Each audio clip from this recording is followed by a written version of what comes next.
নমস্কাৰ প্ৰভাখুৰীৰজুহাললৈ আপোনালোকক স্বাগতম জনালোঁ। আজি আপোনালোকৰ ওচৰলৈ মই দুটা ৰেচিপি লৈ আহিছোঁ। সেই ৰেচিপি দুটা হৈছে এটা হ'ল মাছৰ মূৰৰ ঘণ্ট আৰু এটা মাছৰ কণী। এয়া মাছৰ কণী। প্ৰথম আমি এইটোকে বনাই লওঁ, পিছত মূৰটো বনাম।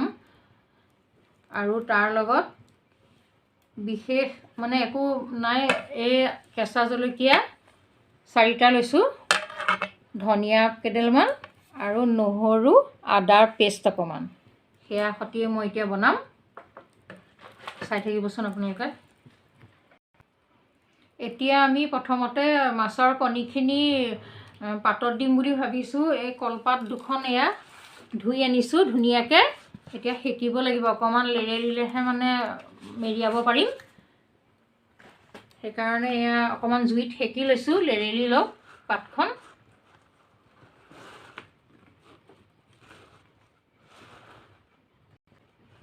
এনেকৈ লেৰেলাই ল'লে কলপাতখন ফাটি নাযায় আৰু মেৰিয়াবলৈ সুবিধা হয়, নহ'লে ফাটি যাব মেৰিয়াওঁতে। সেইটো কাৰণে এনেকৈ অকণমান সেকি ল'ব লাগে।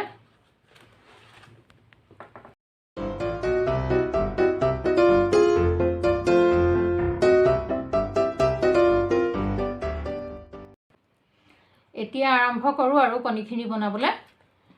এতিয়া প্ৰথম মিঠাতেল অকণমান কলপাতত সানি ল'ব লাগিব।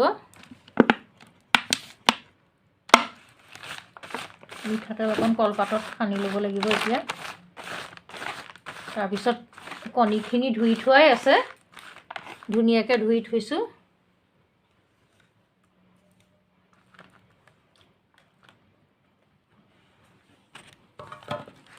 তাৰপিছত এই ধনিয়া পাতকেইটা দিছোঁ, জলকীয়াখিনি আৰু আদা নহৰু পেষ্টটোও দিলোঁ। তাৰপিছত অকণমান নিমখ দিছোঁ, অকণমান সামান্য ৰং গুড়িও দিব লাগিব, নহ'লে দেখি বেয়া লাগিব। তো ৰং গুড়ি নিদিলে খাই বেছিহে ভাল লাগে, তথাপিতো অকণমান দেখাৰ কাৰণে ৰং গুড়ি কমাই দিছোঁ। এতিয়া এইটো মিশ্ৰণটো সানি পেলাব লাগিব। এতিয়া এইটো সানি লৈ এইটো এতিয়া কলপাতত মেৰিয়াব লাগিব।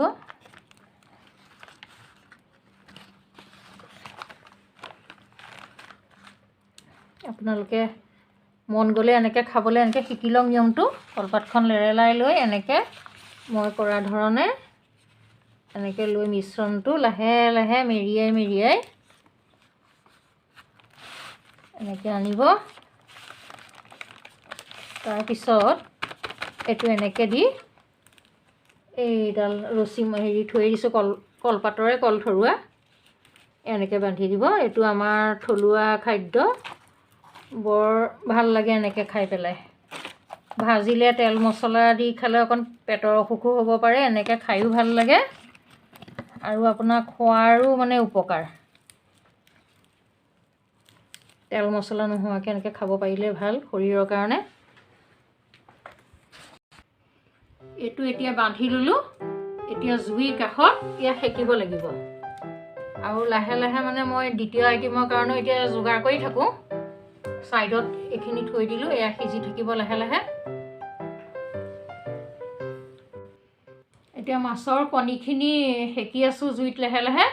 এতিয়া আমি দ্বিতীয় ৰেচিপিটোৰ কাৰণে এয়া মাছৰ মূৰটো আনিলোঁ, নিমখ হালধি সানি থৈছোঁ ধুনীয়াকৈ। তাৰপিছত তাৰ লগত বনাবলৈ এয়া কল পচলাৰ দুটুকুৰা লৈছোঁ আৰু আদা নহৰু পেষ্ট অকণমান আৰু পিঁয়াজ এটা, কেঁচা জলকীয়া 3টা। তাৰ লগত এয়া মগু দাইল 1 কাপ তিয়াই লৈছিলোঁ। এতিয়া পচলাখিনি কাটি লৈ লাহে লাহে বনাবলৈ আৰম্ভ কৰিম আৰু এতিয়া এয়া ইলুটি শিলুটিকৈ মাজে মাজে লুটিয়াই থাকিব লাগিব। এই ছাইডে সিজিলে অলপমান আৰু এই ছাইডে এতিয়া দি দিছোঁ, এনেকৈ লুটিয়াই থাকিব লাগিব মাজে মাজে। কেৰাহী পাতি এতিয়া বনাওঁ। তেল দিলোঁ, এতিয়া মাছৰ মূৰটো এতিয়া ভাজি ল'ব লাগিব আগত। তেলখিনি গৰম হওক।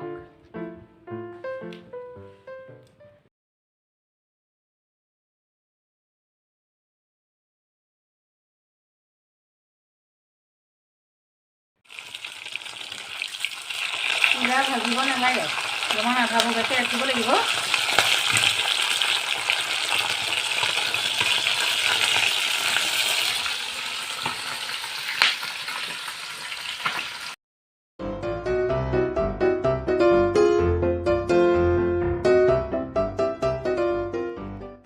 এতিয়া এই পচলাখিনি পাতল পাতলকৈ মানে কাটি লৈছোঁ।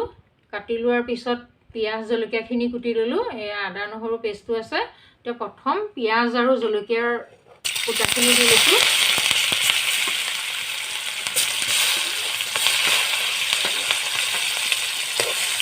পিঁয়াজ জলকীয়াখিনি দি দিলোঁ।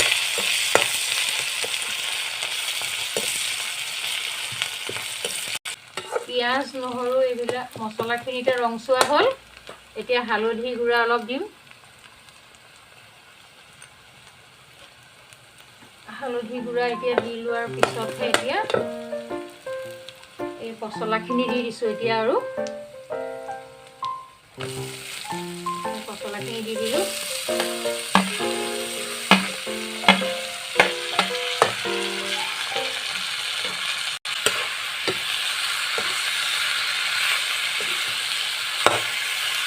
পচলা বস্তুটো বৰ ঔষধযুক্ত বস্তু। আহজাতীয় বস্তু শৰীৰৰ কাৰণে বহুত ভাল। মাজে মাজে পচলা খাব লাগে। মানুহে ইউৰিক এচিড থকা লোকসকলৰ কাৰণে পচলা মহৌষধ। বহুত মানুহে কোৱা শুনিছোঁ, ইউৰিক এচিড থকা মানুহে পচলা তৰকাৰী মাজে মাজে খাই তেওঁলোকে বহুত ভাল পায়, বহুত সুস্থ হয়। আৰু পচলাখিনি এতিয়া অলপমান লৰাই বগৰাই দিছোঁ। তাৰপিছত এতিয়া এই মগু দালিখিনি ঢালি দিছোঁ। এয়া মগু দালিখিনি দি দিলোঁ। এতিয়া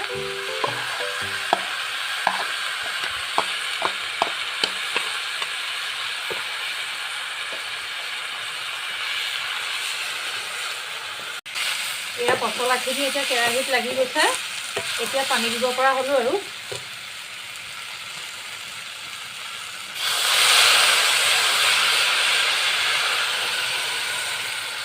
পানীটো দি দিছোঁ।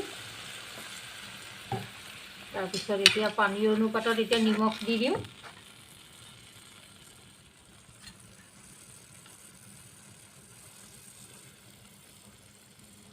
নিমখটো দি দিলোঁ। এতিয়া ঢাকনা মাৰি অকণমান সময় থ'ব লাগিব। এয়া ঢাকনা মাৰি থোৱাৰ আগতে মাছৰ এইটো মূৰটো দি ল'ব লাগিব।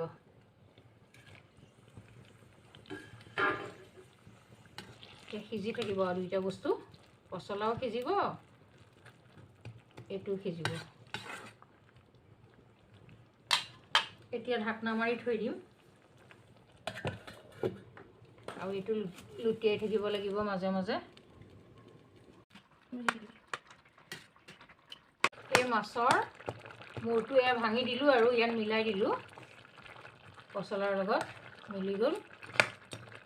এতিয়া খাই বহুত ভাল লাগিব এনেকৈ পেলাই। আৰু ইউৰিক এচিড থকাসকলেতো মাজে সময়ে এনেকৈ পচলা খাব, আঞ্জা কৰি হ'লেও খাব পাৰে। আৰু অকণমান পিচি পেলাই তাৰ ৰস আধা কাপমান 15-16 দিনমান খালেই সম্পূৰ্ণ ভালেই হৈ যায়। খুব মহৌষধি আৰু ইউৰিক এচিড থকাসকলৰ কাৰণে। এনেও বিষটোপৰ কাৰণেও ভাল লাগে পচলা, শৰীৰৰ কাৰণে যথেষ্ট উপকাৰী। এতিয়া এই লৰাই কৰি দিলোঁ, ভাঙি দিলোঁ চববিলাক। ভাঙি কৰি দিয়াৰ পিছত অকণমান আকৌ ঢাকন মাৰি থৈ দিম। অকণমান সময়ৰ পিছত হ'বই আৰু নমাব। আৰু পাতত দিয়া এইটো হৈছেহি আৰু অকণমান সময় লাগে।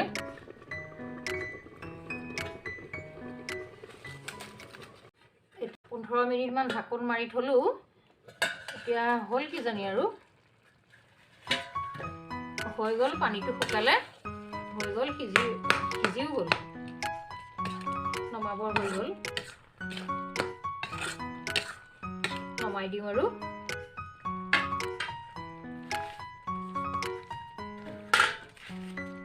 এয়া নমাই দিছোঁ। কি সুন্দৰ কালাৰ হৈছে চাওকচোন খাবলৈ বহুত ধুনীয়া লাগে এনেকৈ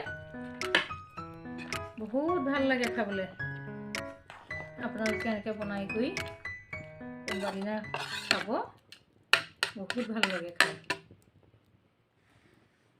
এতিয়া মাছৰ পাতত দিয়াখিনিও হৈ গ'ল ইমান সময় নালাগে আৰু হ'ল আৰু এতিয়া এইখিনিও আপোনালোকক মই হেৰি কৰি দেখুৱাই দিওঁ কেনেকুৱা হ'ল চাওঁচোন বাৰু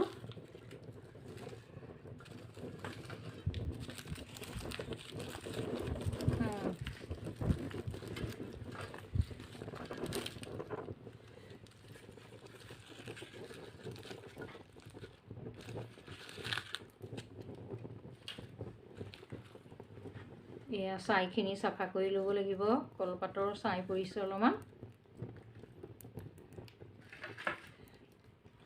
এইখিনি পাতত দিয়া এয়া হৈ গ'ল সিজিলে এয়া চব বহুত ধুনীয়া লাগে ভাজি খোৱাতকৈ এনেকৈ পাতত দি খালে বহুত ধুনীয়া লাগে